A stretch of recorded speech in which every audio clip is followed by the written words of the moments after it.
Lecture du livre du Deutéronome, chapitre 4, versets 1, 5 à 9. Moïse disait au peuple: « Maintenant, Israël, écoute les décrets et les ordonnances que je vous enseigne pour que vous les mettiez en pratique.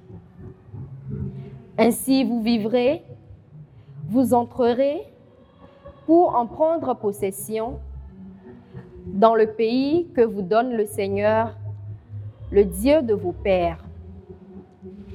Voyez, je vous enseigne les décrets et les ordonnances que le Seigneur mon Dieu m'a donnés pour vous, afin que vous les mettiez en pratique dans le pays où vous allez entrer pour en prendre possession. Vous les garderez, vous les mettrez en pratique. Ils seront votre sagesse et votre intelligence aux yeux de tous les peuples. Quand ceux-ci entendront parler de tous ces décrets, ils s'écrieront: il n'y a pas un peuple sage et intelligent comme cette grande nation. Quelle est en effet la grande nation dont les dieux soient aussi proches que le Seigneur notre Dieu est proche de nous chaque fois que nous l'invoquons?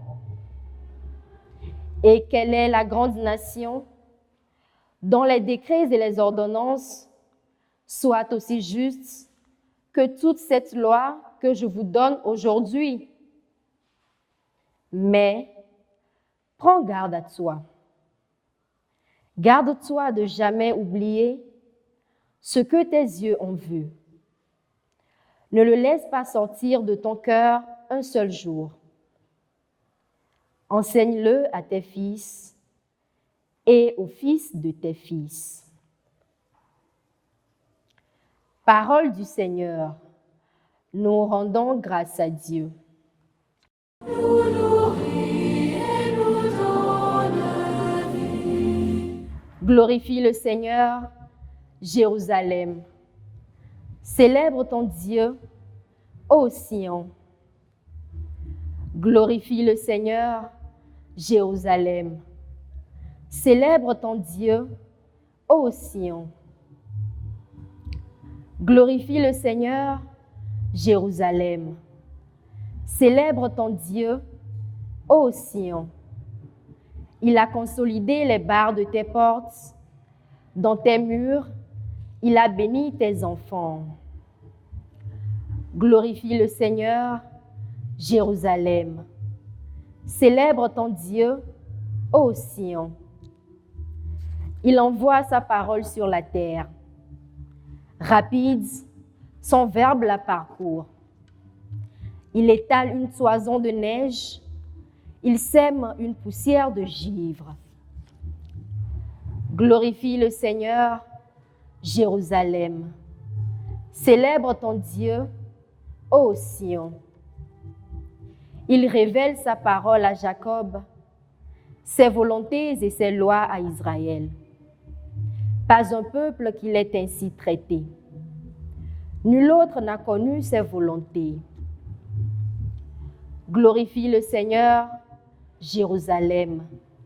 Célèbre ton Dieu, ô Sion. Gloire et louange à toi, Seigneur.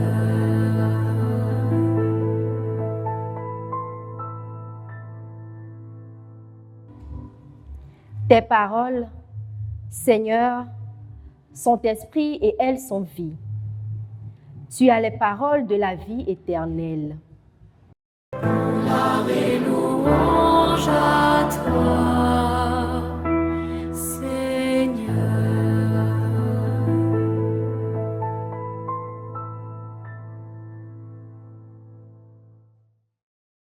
Le Seigneur soit avec vous.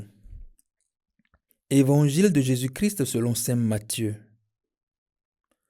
En ce temps-là, Jésus disait à ses disciples: Ne pensez pas que je sois venu abolir la loi ou les prophètes.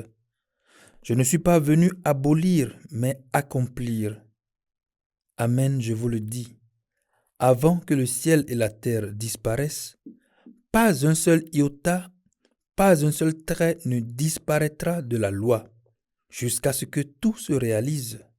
Donc, celui qui rejettera un seul de ces plus petits commandements et qui enseignera aux hommes à faire ainsi sera déclaré le plus petit dans le royaume des cieux. Mais celui qui les observera et les enseignera, celui-là sera déclaré grand dans le royaume des cieux. Acclamons la parole de Dieu.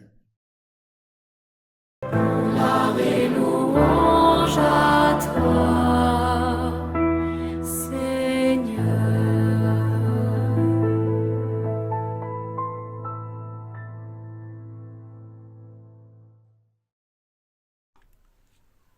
Frères et sœurs, depuis le début de cette 3e semaine de Carême, la parole de Dieu nous guide sur un chemin intérieur.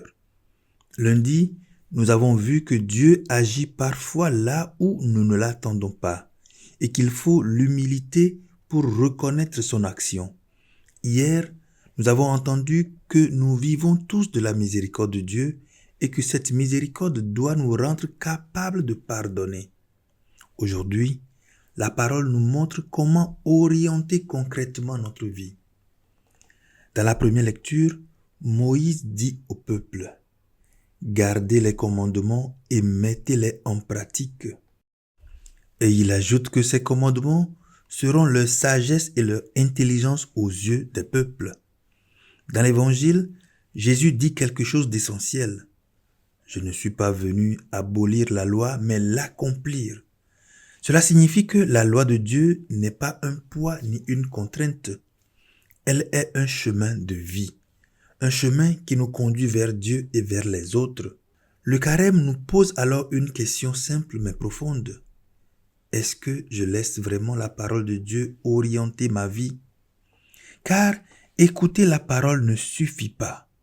Elle doit entrer dans notre cœur et se traduire dans nos choix, dans nos paroles, dans nos actions.